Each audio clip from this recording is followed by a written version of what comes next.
Okay, we've just created all the parts of our base using the top-down design method in this part studio called Base.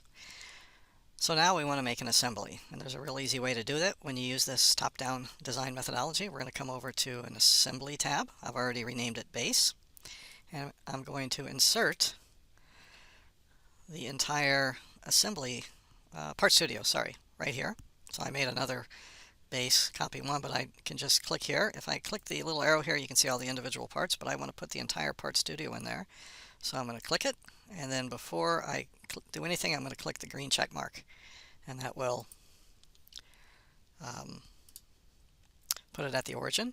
I want to pick one piece, and I think I'm going to choose this bottom piece here, which was base width rear. I'm going to right click, fix it, and then of course in an assembly I can move everything around, and so I need to put my constraints in there, but there's a very cool way to put fastened mates everywhere, and that is using the group mate. So what I'm going to do is grab the whole thing and then click the group mate right here, and what that does is it puts a fastened mate on all these parts, and now they don't move. So it's as if I just put all the fasten mates necessary to get this to stay together. So that's a very useful tool. Okay, let's start getting ready to make an assembly drawing of this. We're going to want to document some things. So I'm going to come over here to the BOM table over here on the right, click, and I don't have a part number, so I'm going to right click, remove column. For now, no description, right click, remove column, and then I am going to add a column called name. Okay, so I've got these three columns. I'm done with that. Now I am going to make an exploded assembly, and so I'm going to come to the exploded views, click on here, and add an exploded view.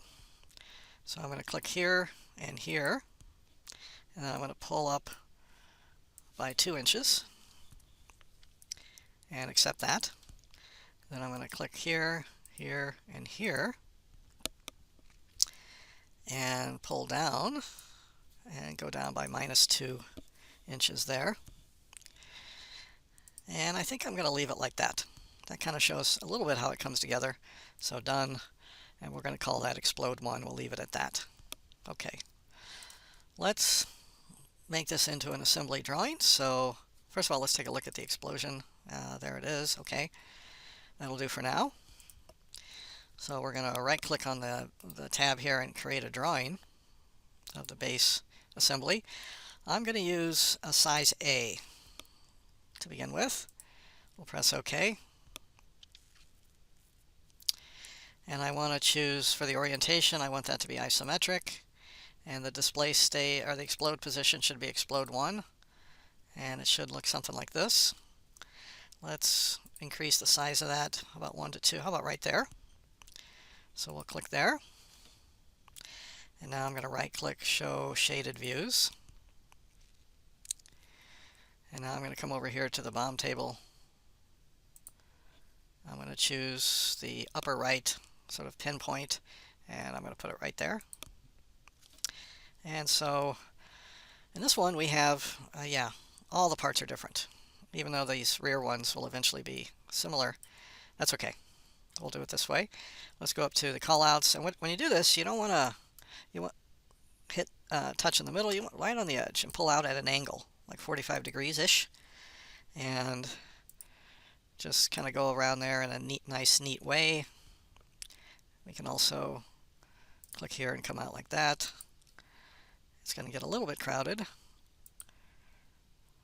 about like this, and then maybe these will come out similarly, like so, and like so. And we can adjust these later to make them a little more optimized in terms of how they appear. I think that should be okay. So that's our first drawing. For the next one, let's come over here and let's make a drawing of the length piece. So I'm going to right click on that length piece, and it gives me 2 options to create a drawing of the whole base or just that part. Just take that part there, and again choose a size A inch, and we want to just do a standard multi-view. Let me see if I can put it in at full size. I cannot, so I'm going to have to go down to 1 to 2. So I'll click here, click over here, and if I click here and here, I've got my multi-view drawing. That's going to be the shaded view. And I don't really need this top view because I can define all 3 dimensions on the front and the right view, so I am going to delete it. And unless your drawing template already has a default of the colors changed, I haven't updated this older one yet. Come here and change it to blue so it stands out a little more, and then come here and apply the dimensions like so. So that'll be the dimensions of that particular part. And then we'll do a similar thing with the, say, this one. We'll create a drawing of that. Same drawing template. Same idea. Now, but this time we're going to want to do, instead of the front view, because that's going to be the edge-on view, because the way it was originally oriented, we're going to do, say, the right view. And so it's not going to be at the correct scale because Onshape originally thought we were going to put in a much smaller piece. So let's just go there and then here. And again, we don't need to do the top view due to the symmetry of the problem. So right-click, shaded view. Again, this is an older template, but I like having the blue for the dimensions, so I'm going to manually change it. Yours, if you're using a recent one that you've made, should already be updated for that. So there's 3.375, and there's our cross-section for these parts. And those are 3 drawings for our base. Thanks for watching.